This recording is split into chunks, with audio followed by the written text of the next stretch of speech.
ಚೆಲುವೆಯ ಕಂಡಾಗ ಚೆಲುವನ ಮನದಲ್ಲಿ ನೂರಾಸೆ ಬಂದಾಗ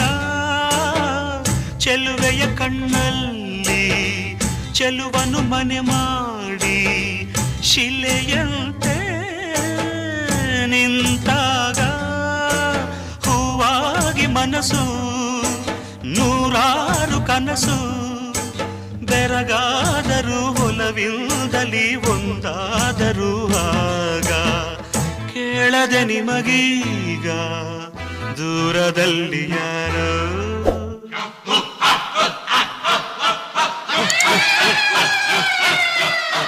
ಈ ಊರಿನ ಜನಕ್ಕೂ ಆ ಊರಿನ ಜನಕ್ಕೂ ಹಿಂದಿನಿಂದ ದ್ವೇಷ, ಒಬ್ಬರನ್ನೊಬ್ಬರು ಕೊಲ್ಲೋಷ್ಟು ಆಕ್ರೋಶ. ಹೀಗಿದ್ರು ಆ ಪ್ರೇಮಿಗಳು